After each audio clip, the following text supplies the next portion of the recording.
Hi there. Thought we'd do a video to show you all the new enhancements in the new version of 4POS. We are now sitting on version 19.7.1. In the back office, we've taken the new stock item button or option away, and we've merged it with the main stock. Let me show you that one quickly. Let's highlight them as we go, then we can make sure we do it properly. Alright, so under main stock or stock create edit, you'll see we do not have a new stock item anymore.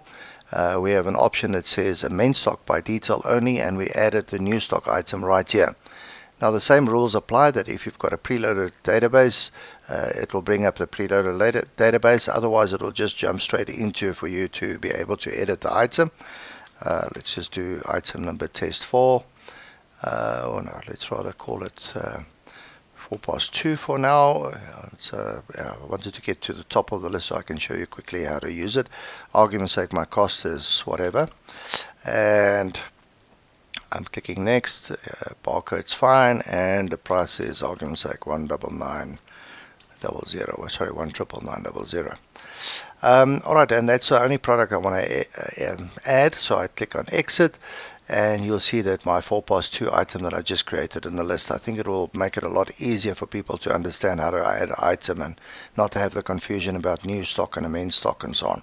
So as soon as you click on exit here, it says, do you wish to run the update point of sale? I'm going to say yes, and the system will pop up and say, well, there are some items here that is under cost. The same rule applies, so that if it isn't, or you've disabled the option, which I'll show you now, you can actually go and have a look. And as you can see that on these items, the reason it's warning me, it's telling me on point of sales channel, which is my main sales channel, obviously very important. If it's cost or something like that, we can just ignore it. But on 300 gram rump, argument's sake, my cost is 413, but I'm selling for 125. I'm going to run a negative profit of 231%. So in other words, the more I sell, the more I lose. Obviously, I don't want to do that. I need to go back and check what the problem is there. And the same applies to the others. So for now, I'm just going to say continue, and you see the update will complete. If you do not want to see that warning in the future, you're welcome to go to general parameters, and we've got an option down here that says do not view update warning. Again, be careful, make sure that you update your prices properly. It doesn't help to go and, like a certain retailer said this week, that a certain shirt wasn't supposed to be on the shelf for 75 Rand. It's actually a 500 Rand item, or whatever the case may be. Can be quite expensive. Alright, so again, if I've taken the option out and I say update all, I won't get the option to update anymore, or sorry, to view the changes anymore. So that makes it a lot simpler. As you saw now, obviously the old update option is still available there, so if you don't want to use it straight from there, or maybe want to update it because you changed promotions or whatever else, you can. Alright. Next option, all reports rearranged into sales, etc. Let's have a look under reporting here. Excuse the date on my demo here. It's 2018. I haven't done a day end on this demo database for some time. We've got dashboard, all the financial reports together, all my sales performances, all of them together, and so on. I think it makes it a lot easier to try and find the right report that you need. Suppliers, all the different supplier reports, all your stock control reports together. Later in the option, you'll see that we've also fixed up the utilities, all the exports, all the imports together, initializers and zeros, and the other utilities all together. It makes it a lot simpler. I think personally a major enhancement.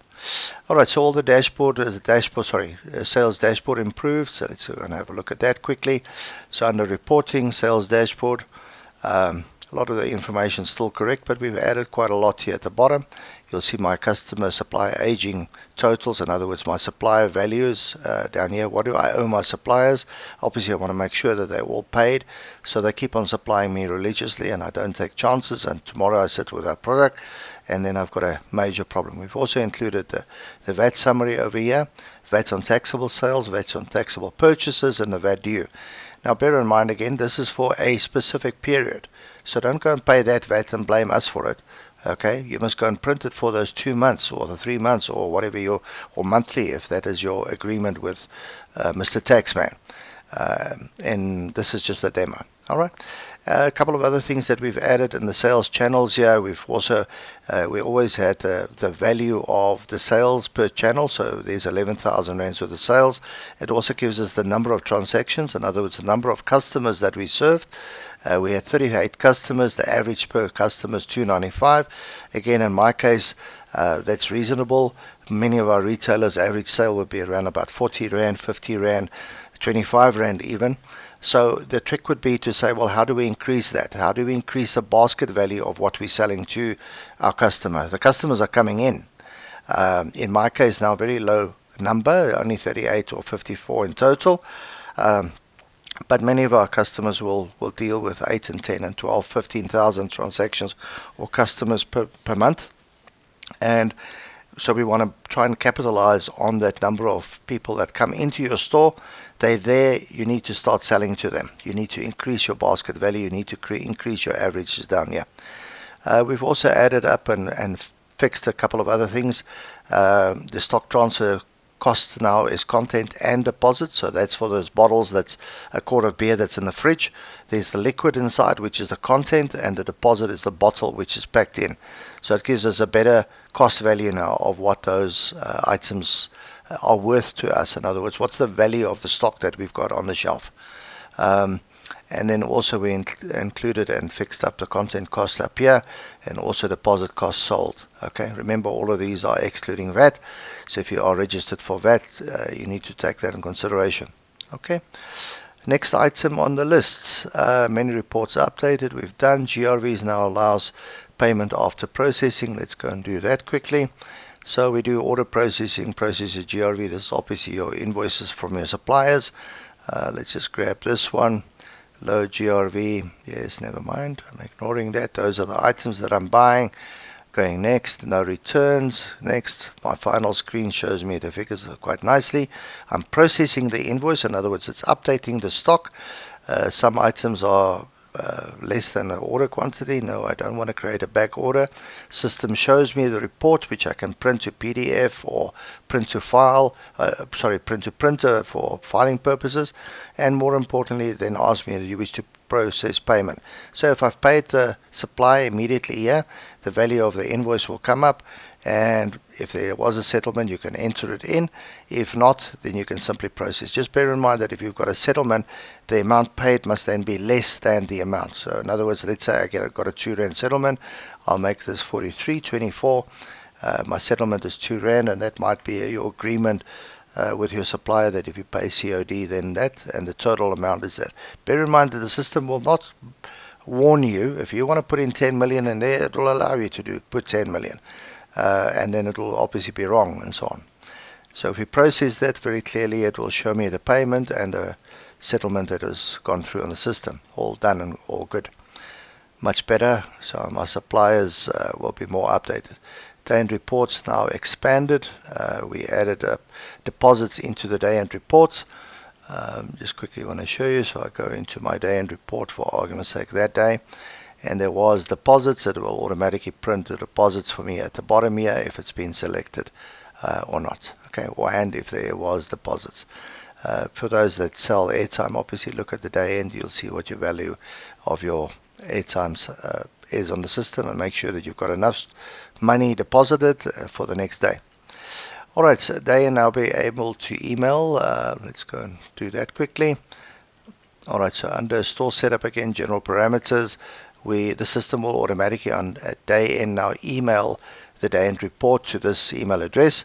You could also go and set it up for other directors that you might have. Day end email, configure email for day end report. I can click here and then go into configure. Yes, I want to add it in, and I can go and put in whatever other emails I want to put in. Obviously, if it's a invalid email, it will just bounce back and will be cancelled. So, and no benefit in that. So rather do it properly.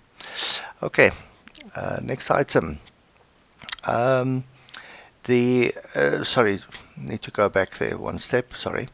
It will automatically be sent to this one. This is for additional emails that you want to send.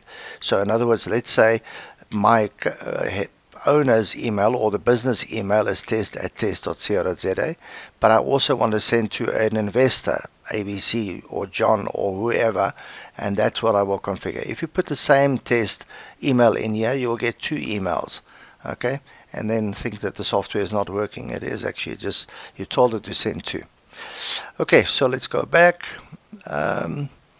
Alright, disabled stock item does not show. Yes, it's just a simple option that if an item is disabled, it used to not show, it used to show on the stock adjustments as well as on the stock value reports. It does not do that anymore. If the item is disabled and doesn't have stock, it will not show.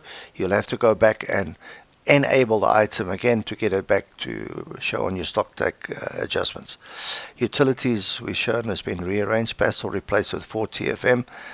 Simple little thing. We just don't want to advertise the other people anymore, the other companies anymore, so we now want to advertise 4TFM, which is our new system, financial system that we will release shortly. And I say shortly, most likely during the course of July 2019. And we'll let you know on all the channels, emails, etc., that it's available, how to install it, how to use it, and obviously make manuals and videos that goes along with it. Okay, so let's move on. 4POS scan, fully touch enabled. Here's my 4POS touch. In 4POS touch, you need to go into option 21, enable touch buttons, to make it available. And you see on the bottom right hand side here it says on-screen keyboard. Then while I'm on the configuration screen, also option 19, enable email to data account. So when you do an account invoice, it automatically be emailed to your customer. And then while we're at it, option 20, enable highlight reprinted receipt. So if you are reprinting an invoice, it will clearly print on there in highlight, in other words bigger, bolder, that it's a reprint, so that you do not possibly create a security risk at the door when people just take reprinted slips and products out there. In other words, my cashier just reprints a slip, gives it to a customer fetches the items from the shelf, and walks out with it, and then the security guy doesn't know how to handle it. Alright, we also full touchscreen enabled. In other words, if I go to search now, I can go and look for rump or whatever the case may be, select the item, press enter, F10 for tender, obviously. It's 135, so let's say customer gave me 150, and it's F2 for cash. Do you want a receipt, yes or no? So full touch enabled. Please play around. If there's anything that we missed or something like that, let us know. You'll see that the menus are also highlighted top right hand side, top left hand side, so the menu comes up now on all the X reading. All of these items are now touch enabled as well. If you're still using the keyboard and you suddenly say, but I didn't know that these menus exist, they Alt F12 and Shift F11 to get into them. It's always been there. You can reprint the keyboard layouts from your manual, and you'll see that those options have quite a lot of significant functions. Okay, so 4POS touch, fully touch enabled. We looked at that. Automatic emails we've done, reprinted invoices we've done, and the last item, if it's an item on promotions, obviously it will then print P next to the item to show the customer that there's a promotion item at a promotion price. Bear that in mind for returns or refunds in the future. In other words, the customer now brings it back 3 days after the promotion. Be careful that you don't just go and do a refund on that, because it will be back to the normal price, refund at the same price that the promotion was on, and not on the current price. Okay, important that you pick that up. You might lose money. Alright, and 4POS touch, bug fixed on auto create by department. It was just an irritation. It's sorted out now. Bug fixed on trying to go offline on the server PC. On the server PC, obviously, if you're running standalone, 4POS on the touchscreen environment, pub, restaurant, bar, spaza shop, that type of businesses, it sometimes with the Windows registry would have a problem, and it will come up and say, do you wish to run offline, which you can't do on the server. So that's been fixed. That's a quick rundown on it. Oh, sorry, one last thing I was thinking of. I just want to show you the promotions. It's also been enhanced and bettered. If I go to other maintenance here, promotions, a lot of customers don't use the promotions options, but it's a really powerful tool to promote items to your customer, get more customers in, let them spend a little bit more. And as you can see, we've added promotion percentages and GP percentages in there. So Coke can, normal price 15 Rand, as you can see over there. Promo price 9.99. So normally I make 91%. Obviously my cost is wrong. And on the promo, I'll do 86%. Big help, so you can see it directly while you're creating the promo, what your margins are going to be like, and that you're not going to lose out on the deal. Please watch and read the manual about how to set up promotions. Important for many reasons. Alright, that's it. Enjoy the new version.